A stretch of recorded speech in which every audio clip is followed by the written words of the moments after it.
Le sang, son sang, coulait sur mes joues comme une pluie maudite. Et dans l'ombre de cette chambre où ma mère gisait, sans vie, son bourreau, celui que nous avions accueilli comme un frère, me fixait avec un sourire tordu, un couteau luisant dans sa main. « Bonjour, mes chers amis. Je m'appelle Émilie, mais tout le monde ici m'appelle Mamie M, à 73 ans. Je porte en moi une histoire qui me hante, une cicatrice profonde gravée dans mon âme, une histoire de trahison, de douleur, mais aussi de résilience. Née à Atlanta, en Géorgie, je vis à Chicago depuis plus de 50 ans. Dans cette ville où les vents glacés de l'hiver semblent parfois porter les échos de mes souvenirs les plus sombres. Aujourd'hui, je vais vous raconter une histoire que j'ai gardée enfouie pendant près de 60 ans. Une histoire que même ma famille ne connaît pas entièrement, car la douleur était si grande que les mots refusaient de sortir de ma bouche. Si cette histoire vous touche, je vous en prie, mettez un pouce bleu sur cette vidéo et abonnez-vous à Récits de grands-parents. Laissez un commentaire avec le mot « courage » pour montrer que vous êtes avec moi, que mes mots résonnent quelque part dans votre cœur. Dites-moi aussi d'où vous me regardez, ici, en Amérique ou ailleurs. Car savoir que mes paroles voyagent jusqu'à des lieux que je n'ai jamais vus réchauffe mon vieux cœur d'une manière indescriptible. Tout a commencé dans les années 60 dans un Chicago encore marqué par une simplicité presque pastorale. J'avais 14 ans, une adolescente pleine de rêves, vivant dans une maison modeste du quartier de Lincoln Park, un endroit où les pommiers et les cerisiers du jardin embaumaient l'air au printemps. Mon père, Thomas, était policier, un homme droit comme une flèche, de ceux qui refusaient même un café gratuit en service. Un policier doit montrer l'exemple. « Émilie », disait-il en ajustant son uniforme impeccable avant de partir. Ma mère, Clara, était institutrice dans une école primaire. Une femme forte qui se levait à l'aube pour préparer le café de papa, son déjeuner et arriver à l'heure pour enseigner à ses élèves. Notre maison, bien que simple, était un havre de paix. Le jardin était le trésor de mon père. Il soignait son citronnier comme s'il s'agissait d'un enfant. J'étais leur fille unique, le centre de leur monde, mais sans être gâtée, le privilège implique des responsabilités, répétait maman quand je rechignais à aider à la maison, à l'école où elle enseignait. Je ne pouvais rien faire sans qu'elle le sache, ce qui était une torture pour une adolescente en quête de liberté. Nos week-ends étaient une fête de rituels simples le samedi. Nous allions au marché fermier, puis chez ma grand-mère paternelle, qui vivait au centre-ville, le dimanche, après la messe. C'était le jour des spaghettis, où les amis de papa, presque tous policiers, venaient avec leur famille. C'était une vie sans luxe, mais pleine de sécurité et d'amour, une vie où chaque jour semblait promettre un lendemain heureux. Mais tout a changé un soir d'hiver, quand le vent glacé de Chicago semblait porter un présage funeste. Mon père rentra plus tard que d'habitude, son visage marqué non pas par la fatigue, mais par une émotion inhabituelle.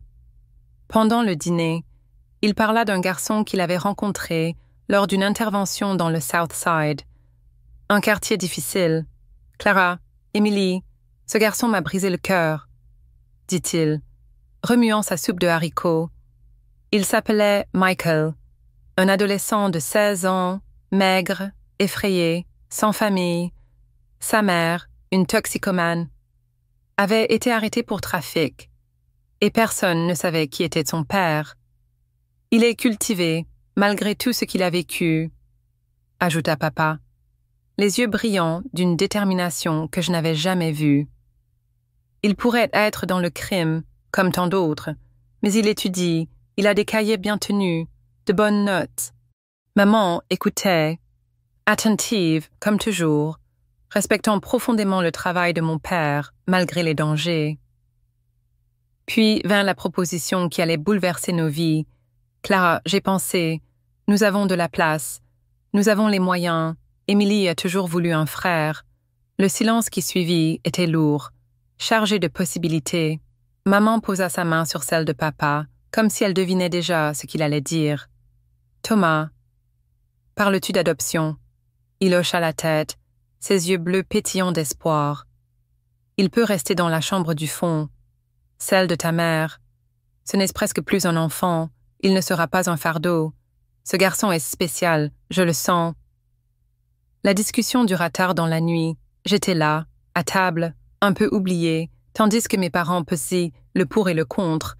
Maman avait des réserves. Accueillir un adolescent inconnu n'était pas une décision anodine, mais papa était inébranlable. Clara, je ne peux pas l'expliquer, mais quand j'ai vu ce garçon, j'ai vu une chance de changer une vie, de lui offrir une famille. Tante Laura, la sœur de maman, qui venait souvent nous rendre visite, était là ce soir-là. Elle fronça les sourcils, sceptique. « Thomas, es-tu sûr? On ne sait rien de ce garçon. » Mais papa balaya ses doutes d'un revers de main. M. Jenkins, un collègue policier de papa, avait aussi émis des mises en garde. Les gamins comme lui, Thomas, ils traînent souvent des casseroles. Fais attention. Mais papa, avec son cœur trop grand, ignora ces avertissements. Maman, malgré ses réticences, finit par céder, touchée par l'élan de compassion de son mari. Rencontrons-le d'abord. Thomas. Allons-y doucement. La semaine suivante, Michael vint déjeuner à la maison. Je l'observais par la fenêtre, curieuse de découvrir ce possible nouveau frère. Quand la voiture de papa se gara, un garçon mince sortit, cheveux bruns bien coupés, vêtu d'un t-shirt propre mais usé et d'un jean délavé. Il entra dans notre maison comme s'il pénétrait dans un musée, regardant tout avec une révérence presque craintive, comme s'il avait peur de toucher quoi que ce soit. Ses grands yeux bruns, légèrement tristes, et son sourire timide ne se manifestaient que rarement. Il parlait peu, toujours très poliment, nous appelant monsieur et madame. Et moi, mademoiselle Émilie. Tu peux m'appeler Émilie, dis-je pour briser la glace. Il hocha la tête, sans me regarder directement. Le déjeuner fut gênant au début. Michael mangeait lentement, prenant de petites portions, comme s'il craignait que la nourriture disparaisse. Maman, avec son instinct maternel, le remarqua vite. « Il y en a assez. Mon garçon, serre-toi encore », dit-elle avec cette voix douce qu'elle réservait à ses élèves les plus timides. Pour la première fois, je vis Michael sourire vraiment. Un sourire qui transformait son visage, le rendant presque enfantin. « Vous cuisinez très bien, Madame Clara », dit-il, osant enfin la regarder. Je vis l'échange de regards entre mes parents, un moment silencieux où, je le sais maintenant, la décision fut prise. Dans les semaines qui suivirent, Michael vint plus souvent. Il restait pour le dîner, aidait papa à arroser les plantes, s'intéressait à mes études. À chaque visite, il semblait s'ouvrir un peu plus. Il raconta que sa mère biologique le laissait seul pendant des jours, qu'il n'avait souvent rien à manger, qu'il avait appris à se débrouiller très jeune. Il confia son rêve de devenir mécanicien, son amour pour démonter et remonter les choses. « Vous pensez vraiment que je peux... » « Monsieur Thomas, demanda-t-il un jour, avec une lueur d'espoir si sincère que même moi, avec mon scepticisme d'adolescente, fus émue. « Bien sûr, fiston, avec du travail. Tu peux tout faire, » répondit papa. Posant une main sur son épaule, Michael se raidit un instant, peu habitué au contact, mais se détendit vite. Maman fut la dernière à être pleinement convaincue, non par méchanceté, mais par prudence. Elle observait Michael, posait des questions apparemment anodines pour mieux le connaître. Tante Laura, elle, restait méfiante. « Ce garçon a quelque chose de trop parfait », me murmura-t-elle un jour. « Fais attention, Émilie. » 3 mois après ce premier déjeuner, Michael emménagea officiellement chez nous. La bureaucratie fut simplifiée grâce au contact de papa dans le système. La mère biologique de Michael signa les papiers de garde sans hésiter, comme si elle se débarrassait d'un fardeau. Nous aménageâmes la chambre du fond, celle de ma grand-mère défunte, avec des murs peints en bleu clair, un lit neuf, un bureau pour étudier, une étagère pour ses quelques affaires. Maman acheta des vêtements neufs, des fournitures scolaires, même une petite radio. Le jour de son arrivée définitive, maman prépara un gâteau au chocolat avec l'inscription « Bienvenue dans la famille, Michael en vermicelle colorée ». Michael regarda le gâteau et pour la première fois, il pleura. Il ne cacha pas ses larmes, les laissant couler en murmurant des remerciements répétés. « Personne n'a jamais fait ça pour moi », dit-il entre deux sanglots. Maman le serra dans ses bras et il lui rendit l'étreinte sans hésiter. Papa, habituellement si stoïque, essuya discrètement une larme, mais cette scène, si touchante en apparence, cachait une ombre que je ne pouvais encore discerner. L'adaptation ne fut pas parfaite. Michael avait des habitudes étranges. Il se réveillait en hurlant la nuit à cause de cauchemars, cachait de la nourriture dans sa chambre, comme s'il craignait qu'elle disparaisse, et avait du mal à accepter les cadeaux sans chercher à rendre l'appareil immédiatement. Mais peu à peu, il semblait trouver sa place. Nous l'inscrivîmes à mon école, où maman enseignait. Les autres élèves chuchotaient, curieux de savoir d'où il venait. Mais Michael répondait simplement « Je suis le frère d'Emily maintenant ». À la maison, il s'efforçait de s'intégrer, se levait tôt, faisait son lit impeccablement, proposait son aide pour tout. Maman devait insister pour qu'il se repose, lui expliquant qu'il n'avait pas à payer pour être là. « C'est dur de s'y habituer, Madame Clara », répondait-il, baissant les yeux. Papa trouva un atelier de mécanique près de chez nous, tenu par M. Dupont, un vieil ami, qui accepta d'enseigner les bases à Michael. Le garçon rentrait le samedi, les mains pleines de cambouis, mais les yeux brillants de satisfaction. « M. Dupont dit que j'ai un don », racontait-il, excité, pendant le déjeuner. Mais sous cette façade d'intégration parfaite, quelque chose clochait. Je commençais à remarquer des détails troublants.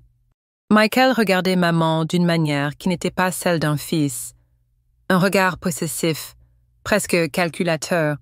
Quand il pensait que personne ne l'observait, une fois, alors que je passais dans le couloir, je l'entendis parler à maman, dans la cuisine, à l'aube. « J'aime être seul avec vous, Madame Clara », dit-il d'une voix qui me donna des frissons. « Monsieur Thomas et Émilie ne vous comprennent pas comme moi. » Maman rit, un rire poli mais gêné, et changea de sujet.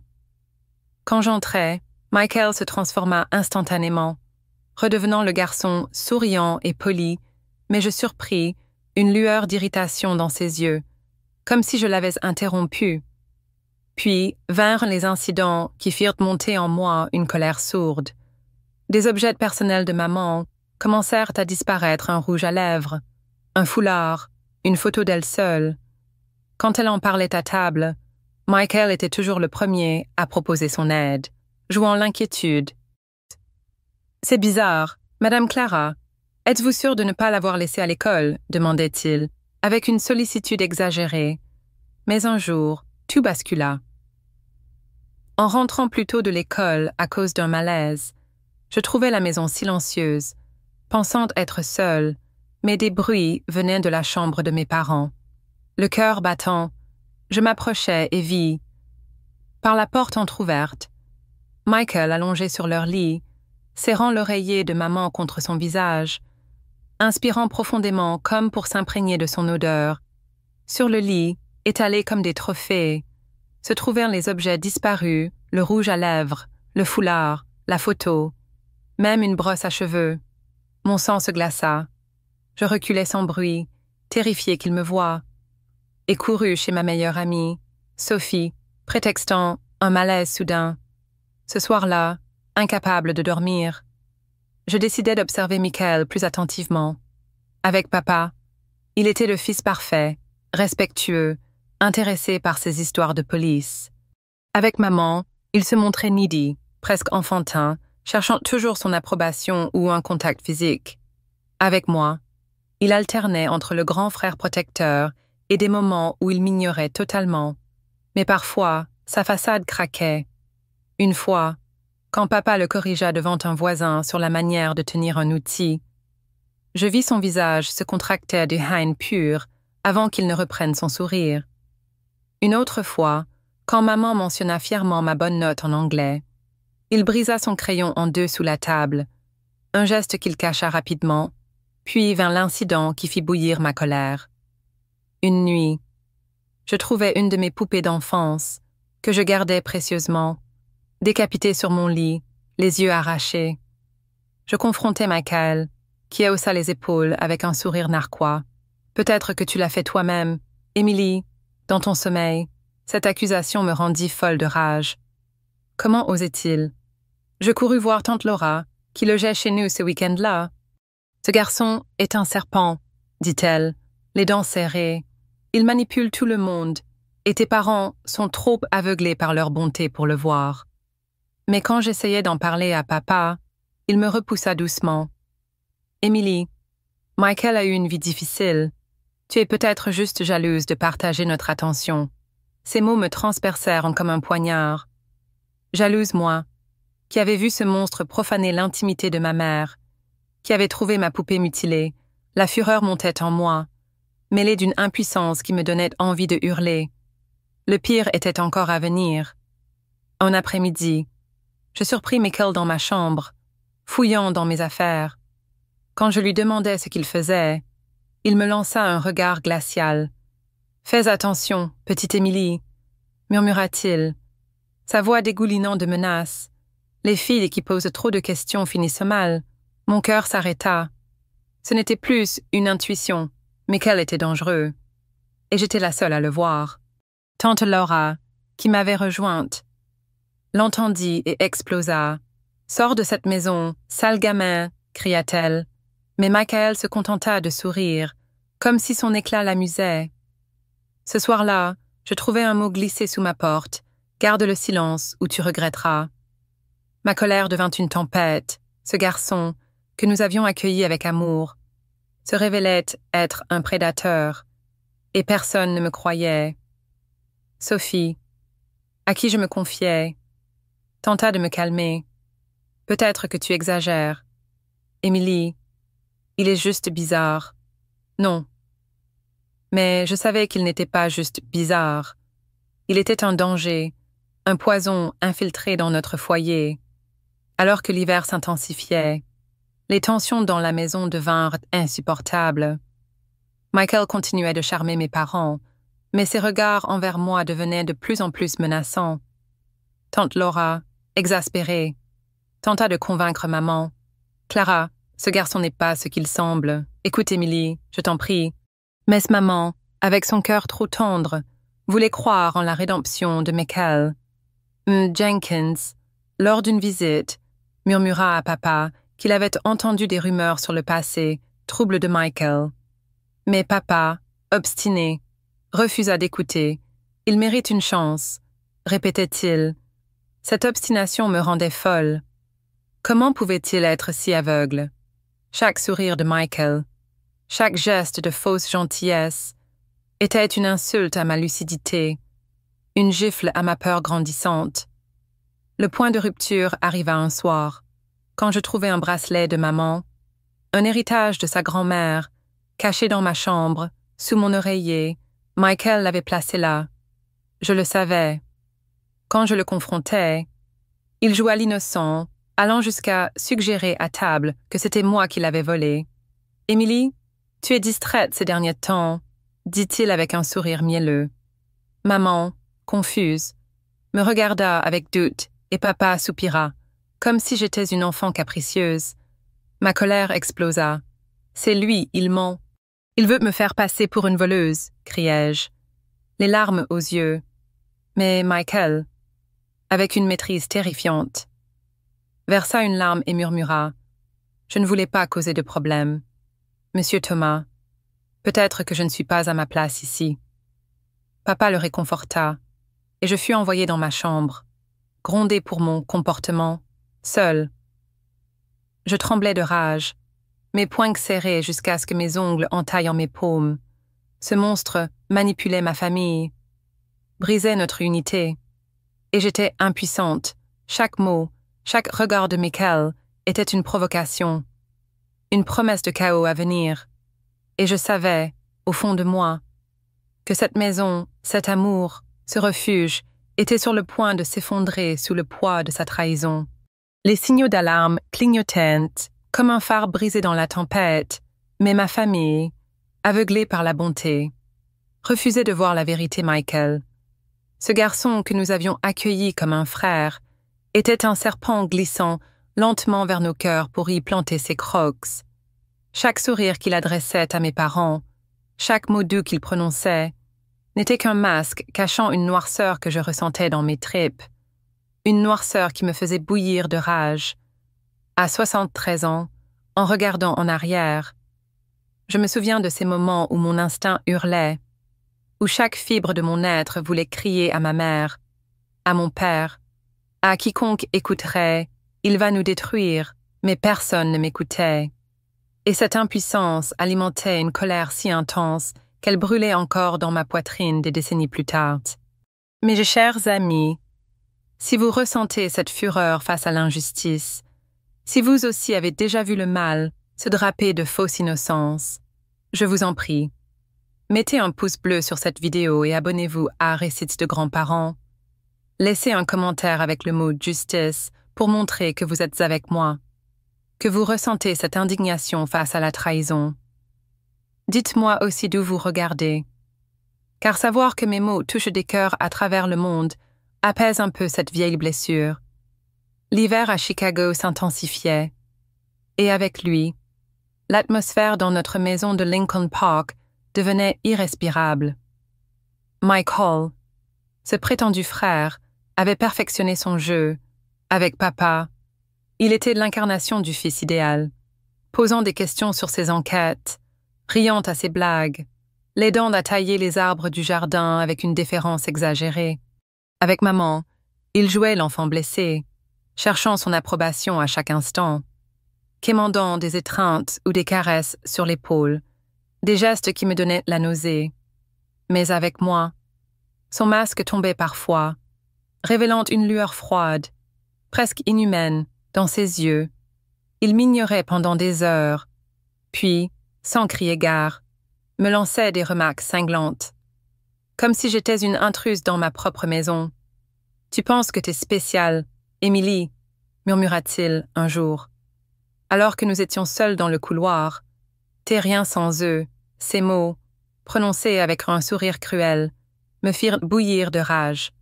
Comment osait-il, ce garçon, que nous avions sauvé de la misère, osait me rabaisser dans mon propre foyer? Ma colère était un feu qui grandissait, mais je devais le contenir, car personne ne me croyait. Les manipulations de Michael devenaient plus audacieuses, plus perfides. Il semait la discorde avec une précision diabolique, comme un marionnettiste tirant les ficelles d'une famille qu'il voulait briser. Un soir, il dit à papa, avec une fausse inquiétude, que maman avait confié qu'elle trouvait ses horaires de travail égoïstes, qu'il négligeait la famille. Madame Clara semblait si triste. Monsieur Thomas, dit-il, les yeux baissés, jouant la compassion. Papa, habituellement si calme, fronça les sourcils, blessé. Plus tard, j'entendis une dispute dans leur chambre, une rareté dans notre maison. Clara, si tu penses que je ne fais pas assez pour nous, dis-le-moi en face, lança papa. La voix tremblante. Maman, confuse, protesta. Je n'ai jamais dit ça, Thomas. Quand je confrontai Michael, il haussa les épaules, un sourire narquois aux lèvres. J'essaie juste d'aider, Émilie. Tu ne veux pas qu'ils soient honnêtes l'un envers l'autre. Cette hypocrisie me rendit folle. Il créait des fissures dans l'amour de mes parents, et j'étais impuissante à l'arrêter. Puis vint Sarah, ma cousine de 15 ans, venue de Milwaukee pour les vacances d'été. Sarah était une fille éclatante, avec ses cheveux blonds et ses yeux verts, pleine de vie et d'assurance. Dès son arrivée, Michael changea. Il la suivait du regard comme un prédateur, ses yeux brillants d'une intensité qui me glaçait le sang. Sarah, d'abord flattée par son attention, devint vite mal à l'aise. Une nuit, elle me réveilla, tremblante. « Émilie, ton frère est bizarre. Il m'observe tout le temps. Hier soir, je l'ai vue debout à la porte de ma chambre, juste à me regarder dormir. Mon estomac se noua. « Tu en as parlé à quelqu'un ?» demandai-je. Elle secoua la tête, gênée. « Je ne veux pas faire d'histoire, mais il me fait peur. Il m'a dit quelque chose de bizarre aujourd'hui, comme quoi je devrais être gentille avec lui si je veux qu'il soit gentil en retour. » Cette menace à peine voilée fit exploser ma colère. Comment osait-il intimider ma cousine sous notre toit? Je voulus courir voir papa, mais Sarah m'arrêta. « Ils ne me croiront pas. Émilie, tu sais comment il est. Il charme tout le monde. » Elle avait raison, et cette vérité me rendait malade de rage.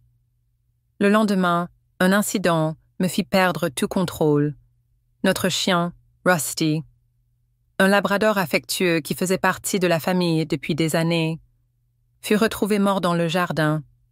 La langue pendante, les yeux vitreux, je hurlais, les larmes coulant, tandis que papa creusait une tombe sous le pommier. Michael, debout à côté de moi, jouait la compassion.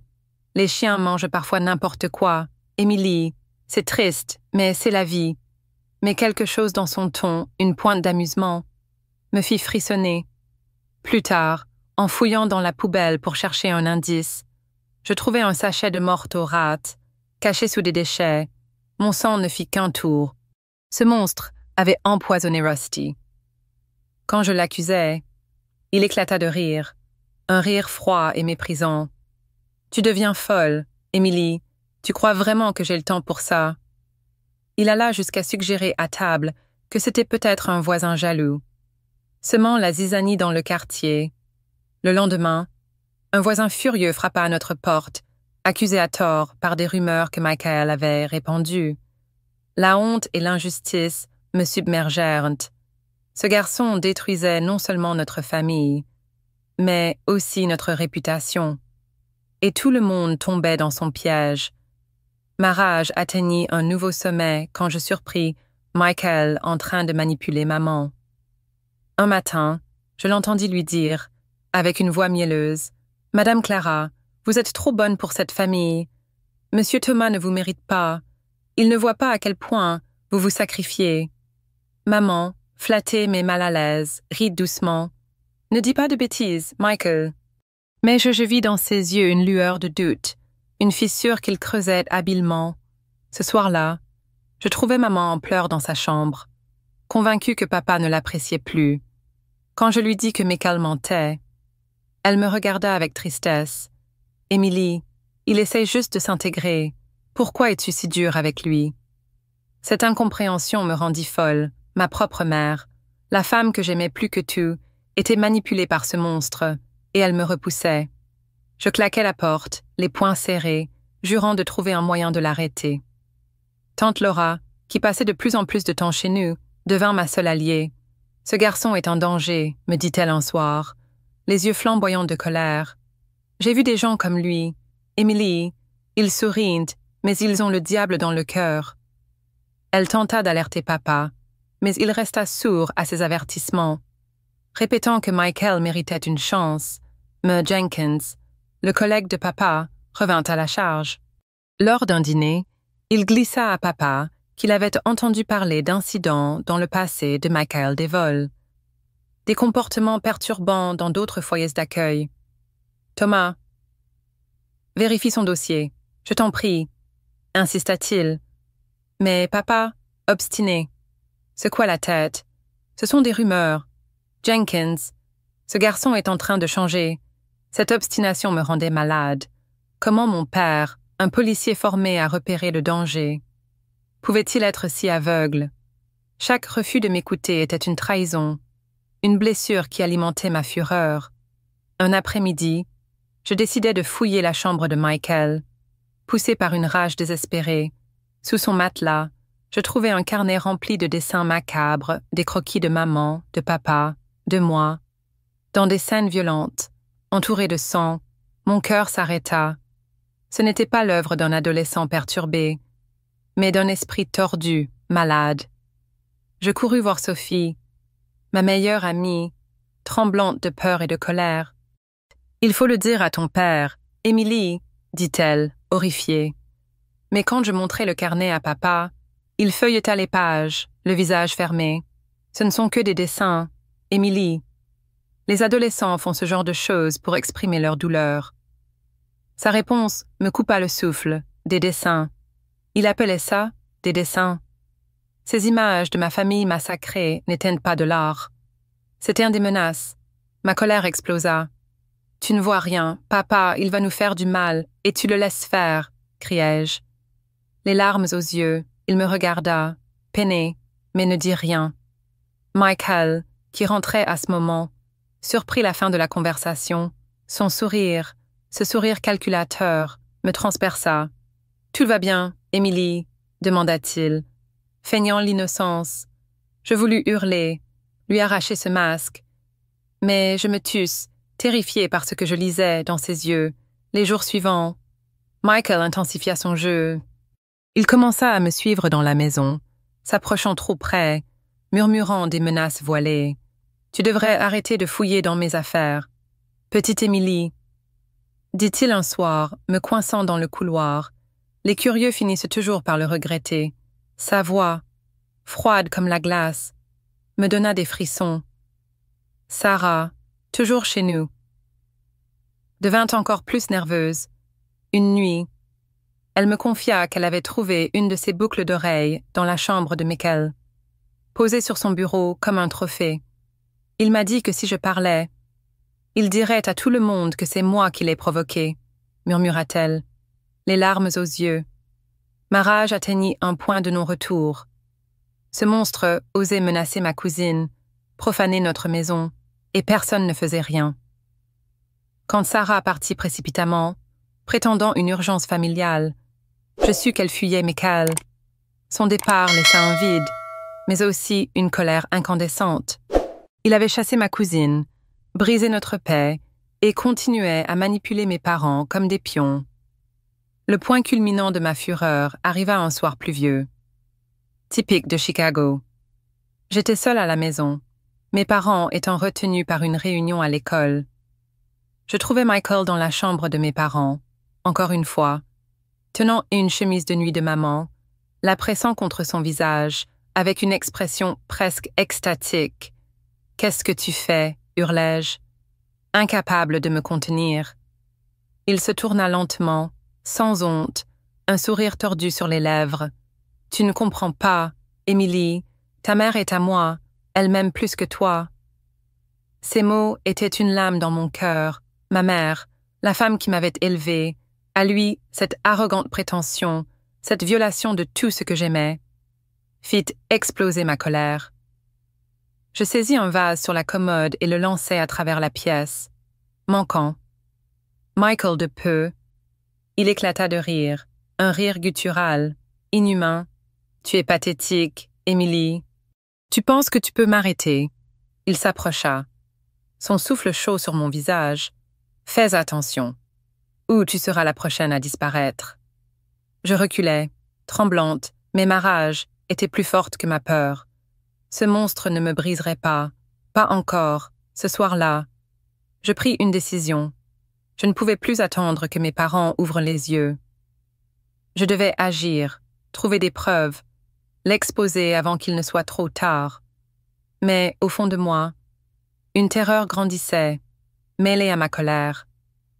Michael n'était pas juste un adolescent perturbé.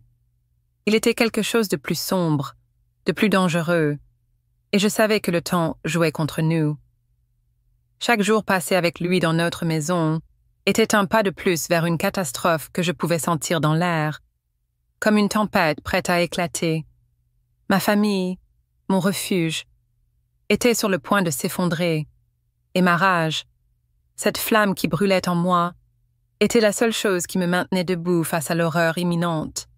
Le jour où mon monde s'est écroulé restera à jamais gravé dans mon âme comme une plaie ouverte l'image de ma mère.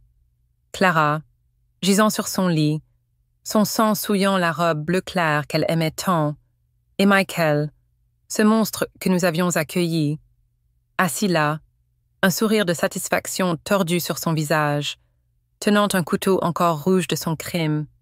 Ce moment a divisé ma vie en avant et un après. Une fracture si profonde que même aujourd'hui, à 73 ans, je ressens encore la fureur brute, l'indignation brûlante face à l'injustice d'avoir vu ma famille détruite par celui que nous avions aimé comme un fils. Mes chers amis, si cette trahison vous révolte, si vous ressentez cette rage face à un mal aussi insidieux, je vous en prie, mettez un pouce bleu sur cette vidéo et abonnez-vous à Récits de grands-parents. Laissez un commentaire avec le mot « justice » pour montrer que vous partagez ma colère, que vous êtes avec moi dans cette quête de vérité.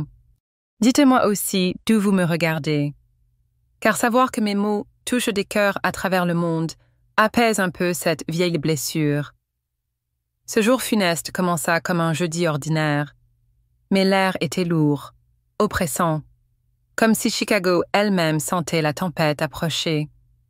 La semaine avait été tendue, insupportable, depuis que j'avais tenté d'avertir papa des dangers que représentait Michael. Il m'avait repoussée, me traitant comme une enfant jalouse, et cette injustice me consumait. Michael, lui, avait intensifié sa surveillance, son regard froid et calculateur me suivant comme une ombre malveillante. Maman était épuisée, usée par les problèmes à l'école, des professeurs absents, des élèves indisciplinés, des réunions interminables avec les parents. Ses yeux, autrefois pleins de lumière, étaient rougis par la fatigue, ses épaules voûtées. Ce matin-là, je la suppliais de rester à la maison, prétextant un malaise, une angoisse inexplicable qui me serrait la poitrine. « Je rentrerai plus tôt, ma chérie, » promit-elle, m'embrassant le front. « On regardera ce film que tu aimes tant après le dîner. » Je la regardais s'éloigner vers l'arrêt de bus, petite silhouette déterminée, ignorant que ce serait la dernière fois que je la verrais vivante. L'école nous libéra tôt ce jour-là, à cause d'une réunion des professeurs. Je rentrais vers 14 heures, pensant trouver la maison vide, papa au travail, maman à l'école, et Michael censé être à l'atelier de M. Dupont. Mais dès que j'ouvris la porte, une sensation de malaise m'envahit. Le silence n'était pas, ruidouceur celui d'une maison déserte, il était oppressant, comme si l'air retenait son souffle. Puis une odeur, légère, métallique, me frappa, une odeur que je reconnais aujourd'hui comme celle du sang. « Il y a quelqu'un » appelai-je. Ma voix tremblante dans le silence. Pas de réponse. Je posai mon sac sur le canapé et avançai lentement dans le couloir. La porte de la chambre de mes parents était entr'ouverte, un ray de lumière perçant l'obscurité. Le cœur battant, je poussai la porte, et ce que je vis me hantera jusqu'à mon dernier souffle. Maman était sur le lit, dans sa robe bleu clair, maintenant tachée de rouge sombre. Son visage, toujours si expressif, était figé dans une expression d'horreur, ses yeux vitreux fixant le plafond sans le voir. Sa gorge, mon Dieu, sa gorge portait une entaille profonde, comme si quelqu'un avait tenté de la décapiter. Et là, à côté du lit, assis sur une chaise, Michael l'observait avec une expression presque rêveuse, ses mains couvertes de sang posées sur ses genoux. Un couteau de cuisine, celui que maman utilisait pour couper la viande le dimanche, à ses pieds. Un son primal, un gémissement d'horreur pure, s'échappa de ma gorge. Michael tourna la tête vers moi. « Oh, Emily, tu es rentrée tôt, » dit-il, comme si nous partagions un petit déjeuner anodin. Mes yeux passaient de ma mère à lui, incapable de comprendre l'horreur. « Elle est rentrée tôt aussi, » continua-t-il, désignant le corps. Avec une désinvolture glaçante, elle ne se sentait pas bien, voulait se reposer avant le dîner. Un sourire étrange déforma son visage. Je crois qu'elle va se reposer pour toujours. Maintenant, ma voix, enfin retrouvée, était un cri étranglé. « Qu'as-tu fait » Il inclina la tête, comme un animal curieux. « À ton avis, petite Émilie, je nous ai libérés. »« Libérés » répétai-je, abasourdi. Elle était un obstacle, expliqua-t-il, comme si c'était une évidence. Entre moi et ton père, entre moi et toi. Elle était possessive, étouffante. Tu n'as pas vu comment elle nous contrôlait avec son faux amour. Ces mots étaient une insulte, un blasphème contre tout ce que j'aimais. « Tu as tué ma mère !» hurlai-je, la réalité devenant atrocement claire. Et là, son masque tomba complètement, révélant un regard froid, prédateur. « Et maintenant, je vais devoir te tuer aussi, » dit-il, se levant lentement Bonyan. « Dommage, je t'aimais bien, Émilie. On aurait pu être une famille heureuse, ton père, toi et moi, mais tu n'as jamais voulu me donner une chance, toujours à m'espionner. » Je saisis le couteau par réflexe, mes 156 mains glissant sur le sang encore chaud de ma mère. « Reste loin de moi, criai-je, la voix plus ferme que je ne l'espérais. Michael rit, un rire guttural, malade. « Ou quoi, petite Émilie? Tu vas me tuer, tu n'as pas ce courage. Toujours la petite poupée protégée de maman. » Il avança, et je reculai, brandissant le couteau. « Arrête !» hurlai-je encore, mais il continuait. Son souffle empestant la sueur et une odeur chimique que je reconnus plus tard comme de la cocaïne. Ses yeux, dilatés, brillaient d'une fureur démente. « Tu es comme ta mère, faible, pathétique, » murmura-t-il. J'ai tranché sa gorge sans hésiter. Qu'est-ce que je ressentirais avec toi? Quelque chose en moi se brisa. La rage, la peur, l'horreur se mêlèrent en un torrent incontrôlable. Je me jetai sur lui, le couteau s'enfonçant dans son ventre avec une facilité terrifiante. Il baissa les yeux, surpris, puis me regarda, et pour la première fois, je vis de la peur dans son regard. « Toi » commença-t-il, mais il s'effondra, le sang se répandant sur le plancher, se mêlant à celui de ma mère. Je restai figé, les mains couvertes de sang, incapable de bouger, jusqu'à ce que la voix de papa brise le silence. « Je suis rentré tôt aujourd'hui » cria-t-il joyeusement depuis l'entrée. Ce qui suivit fut un chaos d'images fragmentées.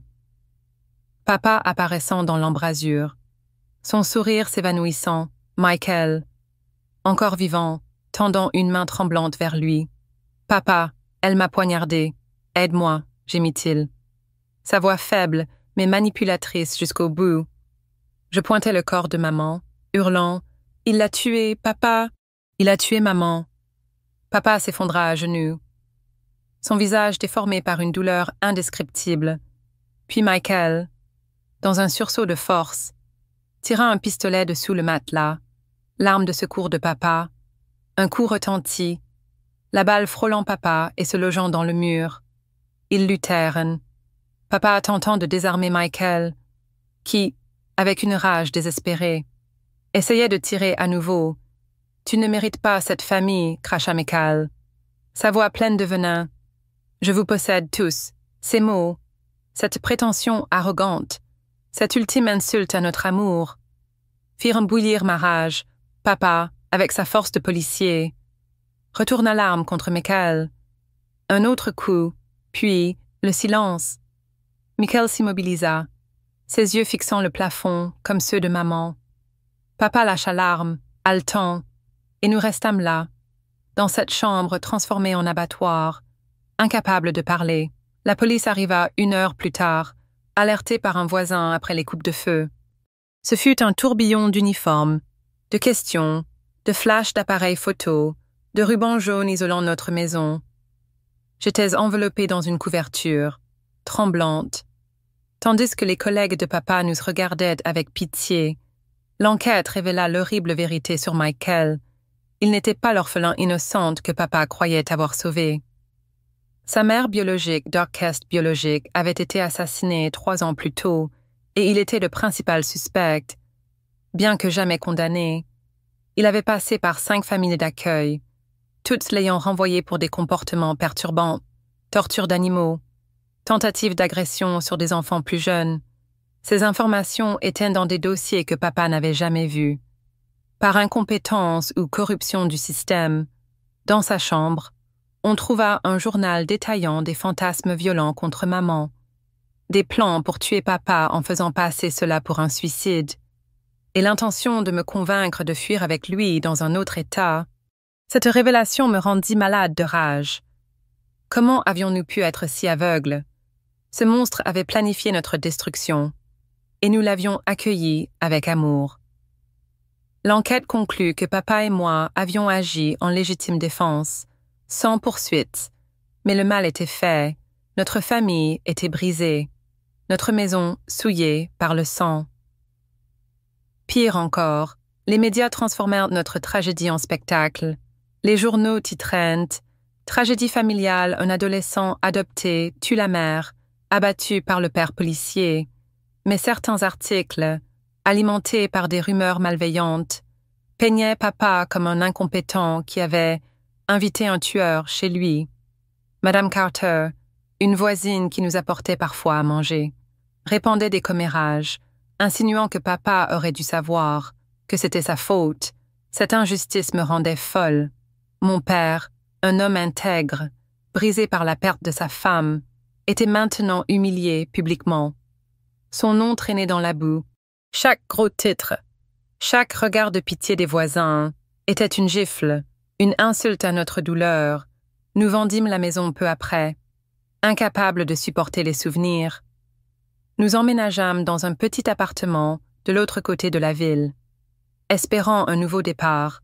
Mais comment recommencer quand tout ce que vous aimez a été arraché si brutalement?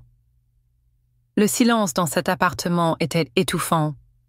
Les premières semaines après les funérailles de maman furent marquées par une torpeur pesante. Papa et moi parlions à peine, non par colère, mais parce que les mots semblaient inutiles face à l'horreur. La nuit, j'entendais papa pleurer, un sanglot étouffé, comme s'il craignait de me déranger même dans sa douleur. Le matin, il préparait le café en silence, les yeux rougis, tentant un sourire qui ne masquait pas son désespoir. « Comment vas-tu, ma fille ?» demandait-il chaque jour. « Ça va, papa, mentais-je ?» Incapable de dire la vérité. Nous étions brisés, des ombres de nous-mêmes, hantés par les images de ce jour maudit. Puis je remarquai que papa s'enfonçait plus loin dans l'abîme. Il maigrissait à vue d'œil, refusant de manger, prétendant n'avoir pas faim. Il ne dormait presque plus, passant des nuits sur le balcon, un verre de whisky à la main, les yeux perdus dans le vide. « Tu dois dormir. »« Papa, disais-je, je ne peux pas fermer les yeux sans voir. » Commençait-il, sans jamais finir. Je voyais la même chose, le sang, le couteau, les yeux vides de maman. Un matin, je le trouvais entouré de documents, rapports de police, dossiers d'adoption, articles sur Michael. « J'aurais dû voir, Émilie, » murmura-t-il, la voix rauque. Tout était là, les signaux, son passé. Comment ai-je pu être si aveugle? Ces mots me brisèrent. Il se blâmait, lui, l'homme qui n'avait voulu que faire le bien. Ma colère contre Michael, contre le système qui nous avait trahis, contre les médias qui nous salissaient, bouillonnait. « Ce n'est pas ta faute, papa, dis-je, saisissant sa main froide. C'est lui, le monstre, mais il se dégagea, le visage marqué par une culpabilité qui le rongeait comme un poison. 6 semaines plus tard, papa retourna au travail, mais il n'était plus que l'ombre de l'officier respecté qu'il avait été. Ses collègues le regardaient avec pitié, certains avec malaise, comme s'il était une tragédie ambulante. Moi, je repris l'école. Malgré mes supplications pour changer d'établissement, les murmures, les regards des autres élèves me rendaient folle. Comment pouvais-je être normale après avoir vu ma mère assassinée? Après avoir poignardé quelqu'un pour survivre, Sophie, ma meilleure amie, était la seule à rester à mes côtés, venant chez nous presque tous les jours, parfois en silence, parfois racontant des potins d'école pour me ramener à une vie que je ne reconnaissais plus. Sa présence était une lueur dans l'obscurité, mais même elle ne pouvait apaiser ma rage contre l'injustice de notre sort. 1 an après la mort de maman, la situation toucha le fond. J'avais 16 ans. Un anniversaire passé presque inaperçu, marqué seulement par un gâteau acheté par Sophie et un câlin maladroit de papa. Il s'enfonçait chaque jour davantage, amaigri, les yeux cernés, l'expression vide.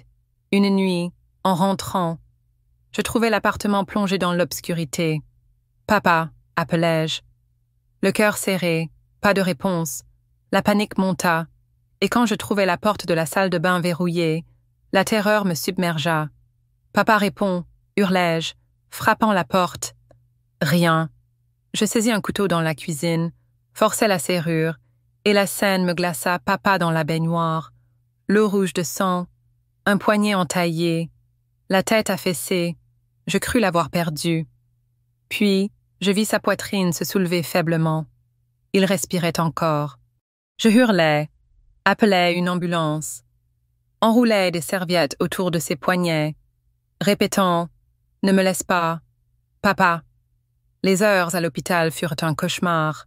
Seul, les vêtements tachés de son sang. Je me sentais au bout de mes forces. J'avais 16 ans et j'avais déjà vu plus de morts et de souffrances qu'une vie entière ne devrait en contenir. Quand le médecin annonça qu'il survivrait, je m'effondrai, non de soulagement, mais d'épuisement. Papa fut interné 2 semaines à certaines semaines. D'abord en soins intensifs, puis en psychiatrie. Les diagnostics dépression sévère, idéation suicidaire, stress post-traumatique n'étaient que des mots pour décrire ce que je savais. Il se noyait dans la culpabilité. Je restais chez Sophie, dont les parents m'entourèrent d'affection. Charles, le père de Sophie et ami d'enfance de papa, le visitait tous les jours à sa sortie. Papa était plus calme, mais distant, comme si une partie de lui était restée dans cette baignoire. « Je suis désolée, Émilie, » murmura-t-il. Je ne pensais qu'à ma douleur. Je l'enlaçai, sentant ses os sous sa peau. « On s'en sortira, papa, ensemble. » Il promit d'essayer, mais ses yeux évitèrent les miens. Les mois suivants furent une lente reconstruction. La thérapie, les médicaments aidèrent, mais les rechutes étaient terrifiantes. Madame Carter, malgré ses plats, continuait de colporter des ragots, ajoutant à notre humiliation « Ils disent que ton père aurait dû vérifier le passé de ce garçon. » Me lança-t-elle un jour, avec un sourire compatissant mais perfide. Ma rage contre elle, contre les journaux, contre le monde entier, était une tempête. Comment osait-il juger un homme brisé par son propre cœur? Mais des gestes de bonté inattendus nous soutinrent. Madame Irène, une voisine veuve, apportait des plats faits maison. Joe, le portier, réparait des bricoles gratuitement. Mon professeur d'anglais me donna des cours supplémentaires. Ces petites attentions nous empêchèrent de sombrer. À 17 ans, papa tenta de recréer une normalité pour mon anniversaire, achetant un gâteau, invitant Sophie et 2 camarades. Il joua une chanson que maman aimait, et nos regards se croisèrent, mêlés de tristesse et de détermination. Plus tard, il me tendit un petit paquet. « C'était à ta mère, » dit-il. « Elle voulait que tu l'aies pour tes 18 ans, mais je pense qu'elle voudrait que tu l'aies maintenant. » À l'intérieur, un collier en or avec un pendentif en forme de livre ouvert, symbole de l'amour de maman pour la lecture. Je la pleure chaque jour, confessai-je, les larmes coulant. Moi aussi, dit-il, pleurant ouvertement pour la première fois. Ce n'était pas ta faute, papa. Tu voulais juste aider. Nous nous enlaçâmes, laissant la douleur et la culpabilité s'écouler. Un premier pas vers la guérison. En 1960, à 19 ans, j'entrai à l'Université de l'Illinois à Chicago pour étudier la psychologie. Déterminé à comprendre notre drame et à aider d'autres victimes de trauma, papa reprit le travail, en administratif, et je donnais des cours particuliers pour aider financièrement. À l'université, j'étais libérée du poids de mon passé, mais je me sentais parfois comme une imposteur. En 2e année, un séminaire sur le trauma changea tout. Le docteur Edouard Mendes, un psychiatre aux cheveux gris et aux yeux bienveillants, parla avec une empathie qui me toucha. Après son cours, je lui posai des questions, hésitant à partager mon histoire. « Vous semblez avoir un intérêt particulier, » observa-t-il. « C'est personnel, » répondis-je. Il m'invita à son bureau à la clinique universitaire. 3 semaines plus tard, je racontais tout Michael. maman, la tentative de suicide de papa, mes cauchemars. Il écouta sans juger, et ses mots changèrent ma perspective. Survivre à un tel traumatisme est extraordinaire. Émilie, la guérison vient en intégrant cette douleur dans votre histoire sans la laisser vous définir.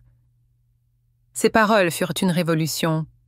En thérapie, j'appris à voir ma force, à accepter que tuer Michael était un instinct de survie, pas un crime.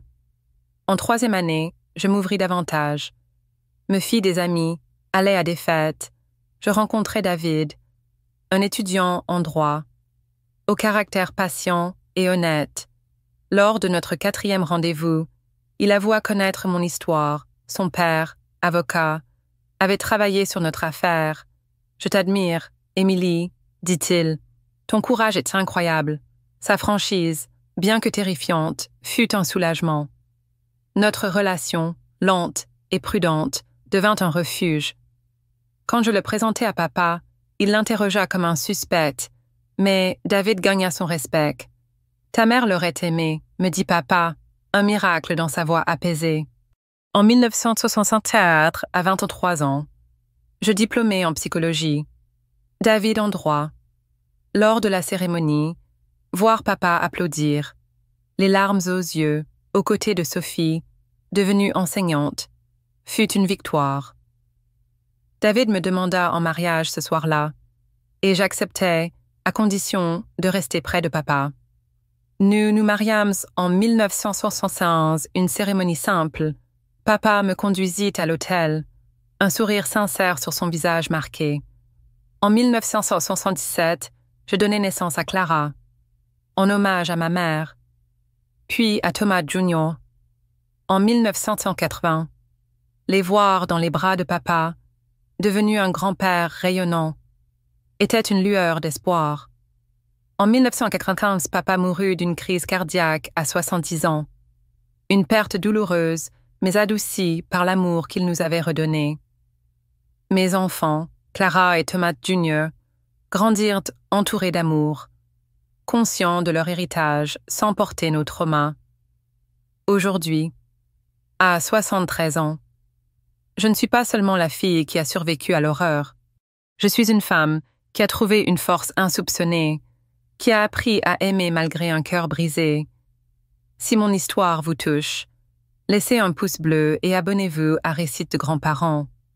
Commentez « Justice » pour partager ma colère et mon espoir. Mes cicatrices racontent une histoire de survie, de reconstruction, et je vous invite à marcher avec moi sur ce chemin, un pas à la fois, vers une aube possible, même après la nuit la plus sombre. L'histoire d'Émilie, ou Mamie M, est un récit poignant qui transcende le simple cadre d'une tragédie personnelle pour devenir une leçon universelle sur la résilience, la vigilance et la capacité de l'âme humaine à se reconstruire après les pires épreuves. En tant que Française, je ressens une profonde connexion avec cette histoire, non seulement à cause de l'émotion brute qu'elle suscite, mais aussi parce qu'elle reflète des valeurs profondément ancrées dans notre culture, l'importance de la famille, la quête de justice et la croyance en la possibilité de renaître de ses cendres, comme un phénix. Ce récit, empreint de douleur, de rage et d'espoir, nous invite à réfléchir sur notre propre vie et à tirer des leçons précieuses pour naviguer dans un monde parfois cruel et imprévisible. Tout d'abord, l'histoire d'Émilie met en lumière une vérité brutale, la confiance, bien que noble, doit être tempérée par la vigilance. Dans la culture française, où l'hospitalité et la générosité sont des vertus chéries, pensez à la tradition d'ouvrir sa maison, aux amis ou aux voisins lors des fêtes comme Noël ou la fête des rois. L'idée d'accueillir un étranger dans son foyer résonne profondément. Thomas, le père d'Émilie, incarne cette générosité en accueillant Michael, un adolescent apparemment brisé par la vie, avec l'espoir de lui offrir une seconde chance, mais cette générosité, mal orientée, a conduit à une tragédie. La leçon ici est claire, il est essentiel d'écouter les signaux d'alarme, qu'ils viennent de notre intuition ou des avertissements d'autrui, comme ceux de Tante Laura ou de Monsieur Jenkins. En France, nous valorisons l'intuition. Cette petite voix intérieure que l'on retrouve dans des expressions comme « avoir le nez fin ». Appliquer cette leçon dans la vie quotidienne signifie apprendre à équilibrer la confiance en autrui avec une prudence raisonnée. Que ce soit dans nos relations personnelles ou professionnelles. Avant d'ouvrir grand notre cœur ou notre maison, nous devons poser des questions, vérifier les faits et ne pas ignorer les doutes, même s'ils semblent mesquins au départ. Ensuite, l'histoire d'Émilie est un cri de rage contre l'injustice. Un thème qui résonne fortement dans la culture française, marqué par une histoire de lutte pour l'équité, des révolutions aux mouvements sociaux modernes, la manipulation de Michael, son exploitation de la bonté de la famille, et surtout l'humiliation publique infligée à Thomas par les médias. Suscite une indignation viscérale. Cette rage face à l'injustice est une force puissante, mais elle peut aussi nous consumer si elle n'est pas canalisée. Émilie, malgré sa colère, a transformé sa douleur en action, en poursuivant des études en psychologie pour aider les autres. Cette démarche reflète une valeur française essentielle, la résilience, ou ce que nous appelons parfois la force de caractère, une qualité admirée dans des figures historiques comme Jeanne d'Arc ou dans des récits littéraires comme ceux de Victor Hugo.